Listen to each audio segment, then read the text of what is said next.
Halaman 163, bab prototyping tema desain.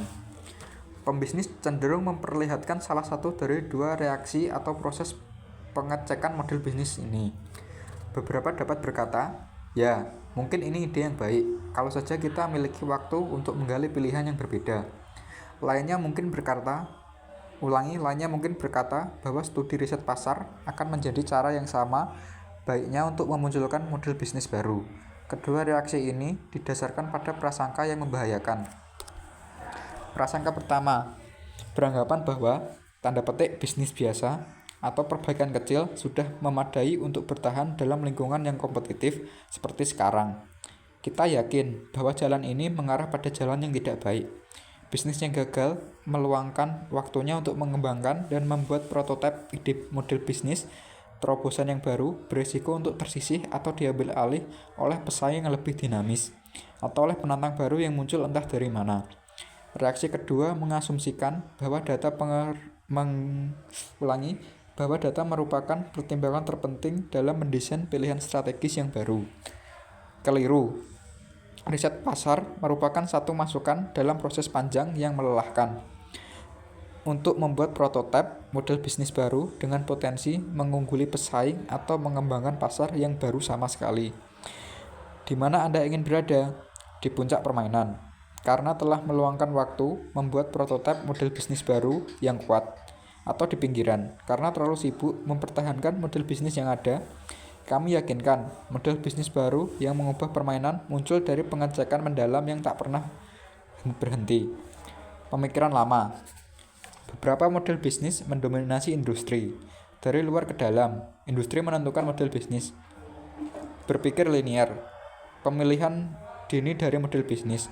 Terfokus pada implementasi, terfokus pada efisiensi. Pemikiran baru. Beberapa model bisnis di dalam dan lintas industri. Dari dalam keluar. Model bisnis mentransformasi industri. Berpikir oportunis. Eksplorasi pencarian model bisnis. Terfokus pada desain. Terfokus pada nilai dan efisiensi. Halaman 164, bab prototyping tema desain. Sikap desain. Jika Anda terlalu cepat terpaku pada sebuah ide, Anda akan jatuh cinta padanya. Jika Anda terlalu cepat menyempurnakan sebuah ide, Anda akan terikat pada ide itu sehingga sulit bagi Anda untuk terus mengeksplorasi dan mencari ide yang lebih baik. Model-model awal yang masih mentah secara khusus harus dikembangkan dengan hati-hati.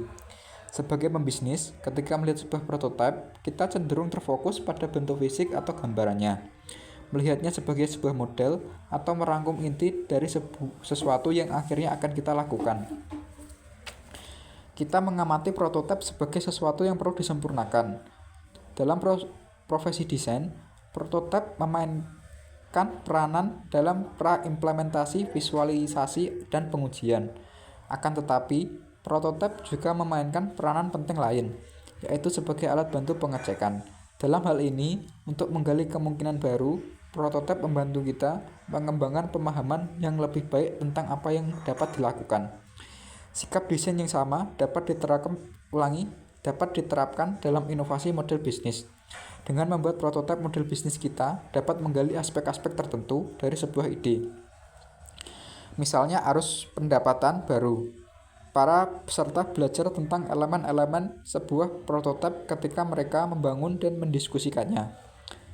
Seperti yang sudah dibahas sebelumnya, prototipe model bisnis bervariasi dalam skala dan tingkat penyempurnaannya. Kami yakin betapa pentingnya memikirkan sejumlah kemungkinan model bisnis dasar sebelum mengembangkan sebuah kasus bisnis untuk model tertentu. Semangat pengecekan ini disebut sikap desain karena sangat penting dalam profesi desain. Seperti yang dirasakan Profesor Bolen. Atribut sikap desain meliputi kemauan untuk menggali ide-ide mentah, lalu dengan cepat membuangnya. Kemudian meluangkan waktu untuk mempelajari beberapa kemungkinan sebelum memilih untuk menyempurnakan di antaranya dan menerima ketidakpastian sampai sebuah arah desain menjadi matang. Pada seorang pembisnis, semua ini tidak datang dengan sendirinya. Tetapi, prototipe merupakan persyaratan untuk menghasilkan model bisnis baru. Sikap desain menuntut perubahan orientasi seseorang dari membuat keputusan menjadi menciptakan pilihan-pilihan untuk dipilih. Halaman 165, bab prototyping, tema desain. Prototipe pada skala yang berbeda. Dalam arsitektur atau desain produk, arti prototyping pada skala yang berbeda akan mudah dimengerti, karena kita membicarakan tentang benda buatan manusia secara fisik. Arsitek Frank Gehry dan desainer produk Philip Stark membuat banyak sekali prototipe selama berlangsungnya sebuah proyek, mulai dari sketsa dan model kasar sampai prototipe yang terperinci dengan fitur lengkap. Kita dapat menerapkan skala dan variasi-variasi ukuran yang sama ketika membuat prototipe sebuah model bisnis, tetapi dengan cara yang lebih konseptual.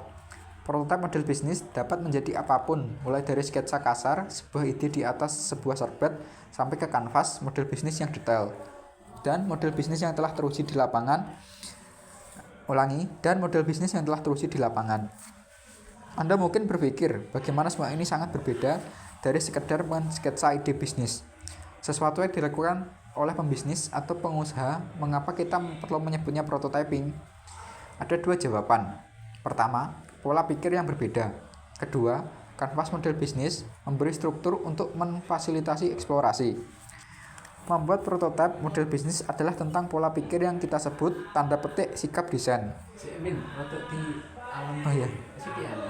Sikap ini melambangkan komitmen tanpa kompromi untuk menemukan model bisnis baru yang lebih baik dengan membuat sketsa berbagai prototipe, baik kasar maupun detail, yang memiliki banyak pilihan strategi.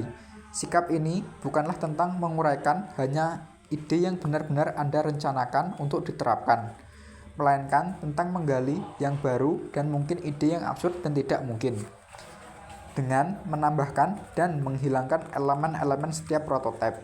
Anda dapat bereksperimen dengan prototipe pada tingkatan yang berbeda.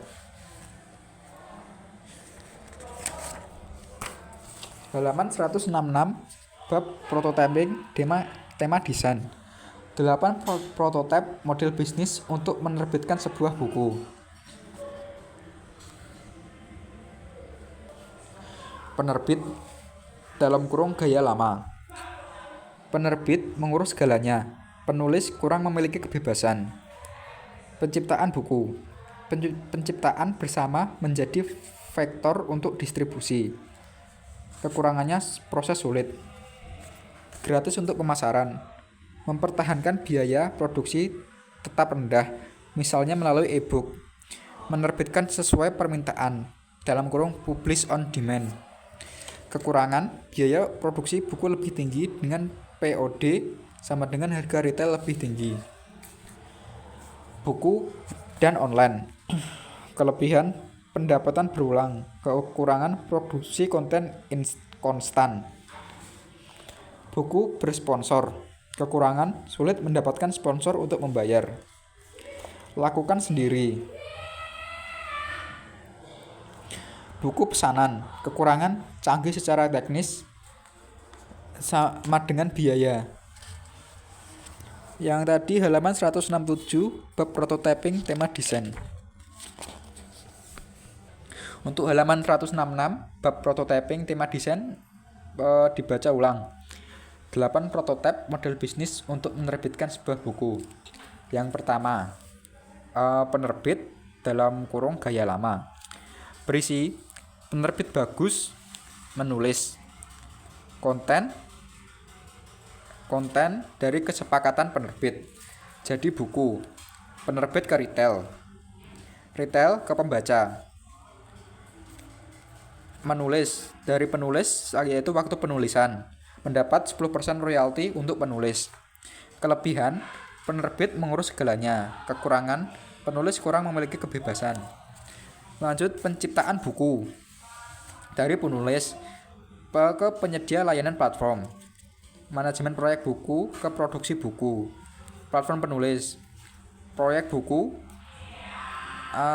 ke komunitas penulisan. Penulis ke platform penulisan. Buku ke saluran penjualan. Biaya atau platform atau produksi buku. Margin penjualan. Kelebihan, penciptaan bersama menjadi vektor untuk distribusi, kekurangan proses sulit. Yang selanjutnya gratis untuk pemasaran. Berisi pengembangan dan produksi buku per provisi jasa, konten per produksi atau jasa lainnya. Buku, jasa atau produk terkait dibuat gratis atau penjualan lainnya. Pembaca dan pelanggan masa depan. Persenan kecil. Memiliki saluran sendiri. Pengembangan dan produksi buku dan provisi jasa atau biaya produksi.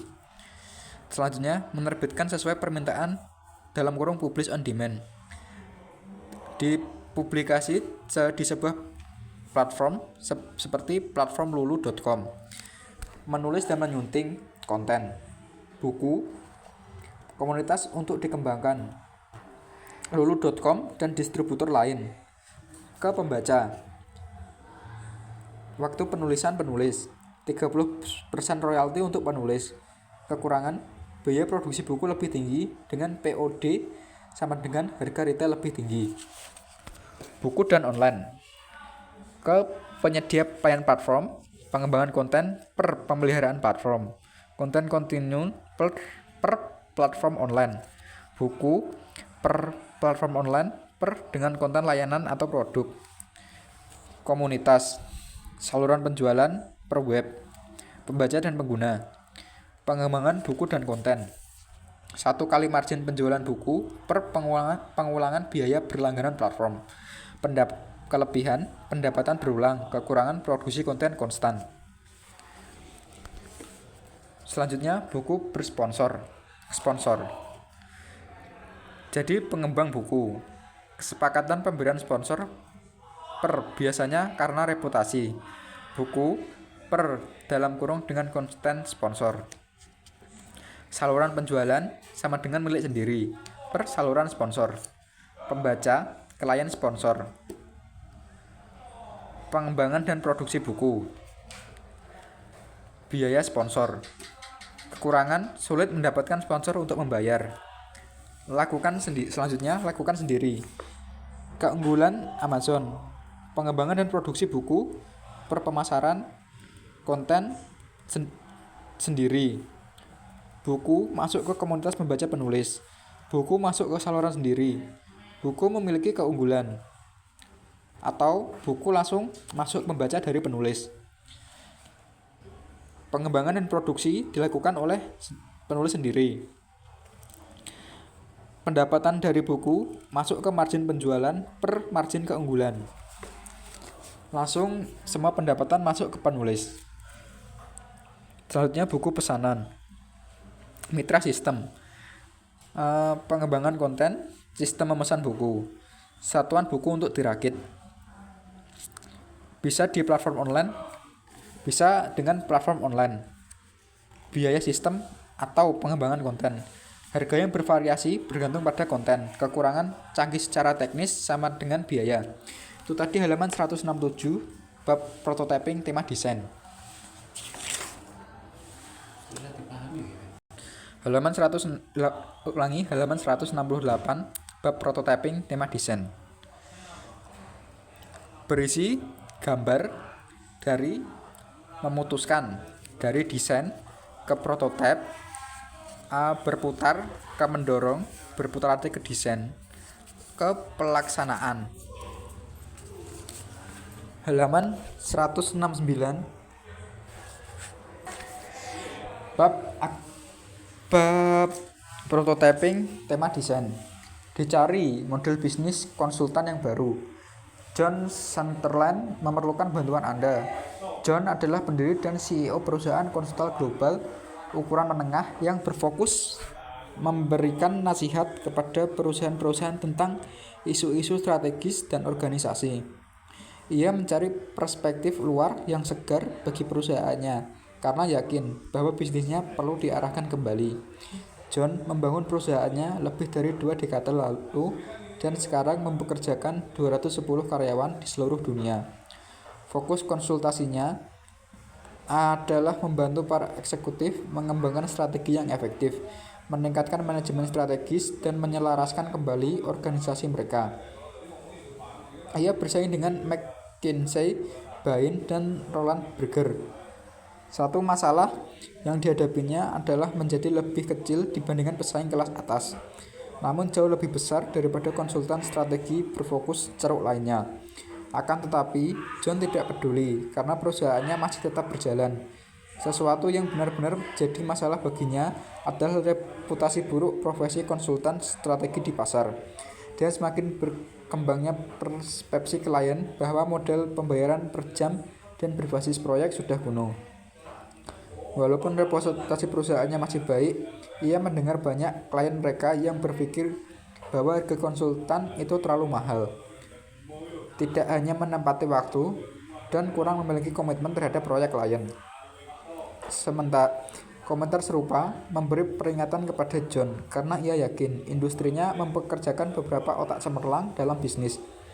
Setelah berpikir lama, ia menyimpulkan bahwa reputasi ini merupakan hasil dari model bisnis yang telah usang, dan sekarang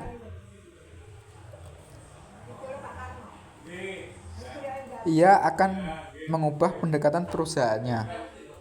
John ingin membuat pembayaran per jam dan per proyek sebagai masa lalu, tetapi tidak cukup yakin bagaimana caranya. Bantuan John dengan memberikan perspektif yang segar tentang model bisnis konsultan yang inovatif.